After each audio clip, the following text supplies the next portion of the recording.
On écoute maintenant après les oiseaux du théorbe et de la musette de cour dans Regards croisés. Vous allez nous expliquer ça, Laetitia Bernard. Bonjour. Bonjour Marion, bonjour Ali. Laetitia, vous avez rencontré des membres de l'ensemble Amarante. C'est un ensemble qui est spécialisé dans la musique inexplorée des XVIIe et XVIIIe siècles et qui va sortir un nouveau disque intitulé Bergerie au pluriel. De la musique intimiste, presque intimiste, et que je trouve absolument sublime en vérité. Alors effectivement, vous le disiez Marion, du théorbe et de la musette de cour, est-ce que vous savez à quoi ça ressemble? Est-ce que vous connaissez le son de ces instruments? Non. Eh ben moi non plus, et justement ça fait énormément de bien aux oreilles de découvrir des sons d'instruments et aussi pourquoi pas de savoir à quoi ils ressemblent en les touchant dans mon cas, puisque je suis non-voyante, on le rappelle.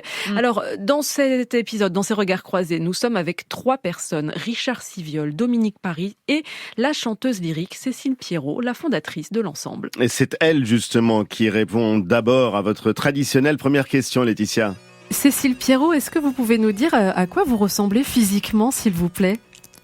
Eh bien, une taille moyenne, 1m63, j'ai les cheveux blonds, j'ai les yeux verts, je souris tout le temps.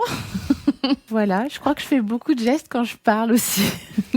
Alors là, on est dans votre appartement avec 2 autres musiciens de l'ensemble.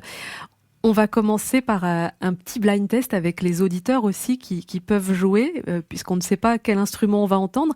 Est-ce que quelqu'un peut jouer d'un instrument au choix, s'il vous plaît ?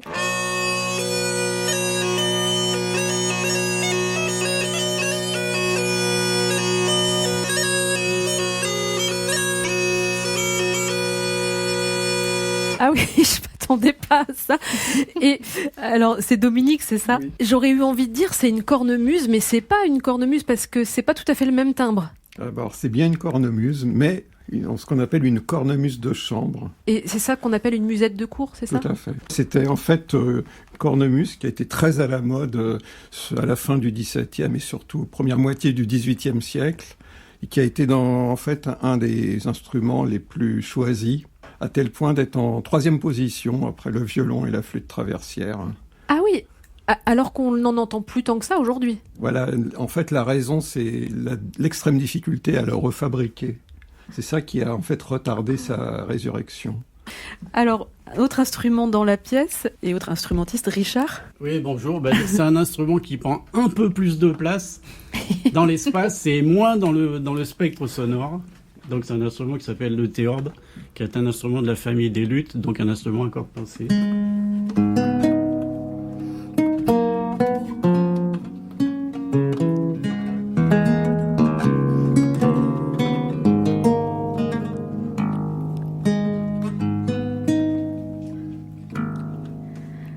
Pardon, est-ce que je peux le toucher ? Alors justement, le mot théorbe vient du mot théorbure. Et la théorbure, ça... Ah, il y a des cordes qui sont toutes seules sur le côté ? Voilà, exactement. Ah, Et ces cordes, elles sont accrochées sur la théorbure, c'est qui est incroyable. le manche qui est dans le prolongement de la touche. Il y a un énorme manche. Ça ressemble à une guitare, mais avec un manche beaucoup, beaucoup plus long. Voilà, ouais. C'est magnifique. Cécile, qu'est-ce qui vous a motivé en créant tout cet ensemble ?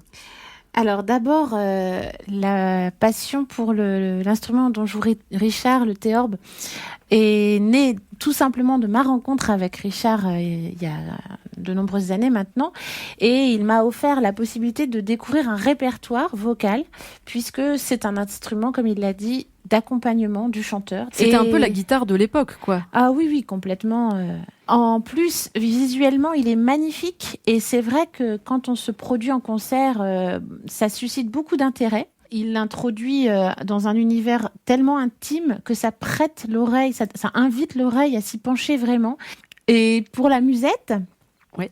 Moi j'ai donc pas mal vécu en Bretagne et la sonorité des cornemuses m'anime, me fait battre le cœur très fort. Et alors savoir que je pouvais associer mon répertoire musique ancienne avec ces sonorités de cornemuse dans un répertoire intimiste, alors là c'était un peu le Graal, on va dire.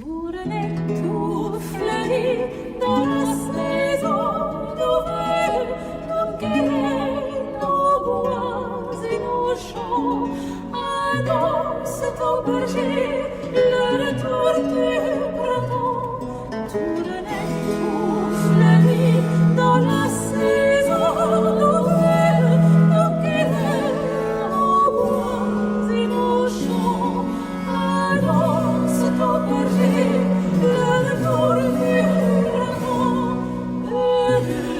L'ensemble Amarante dans Regard Croisé, vous entendez un extrait de leur nouvel album Bergerie, tout renaît, tout fleuri de Marc-Antoine Charpentier.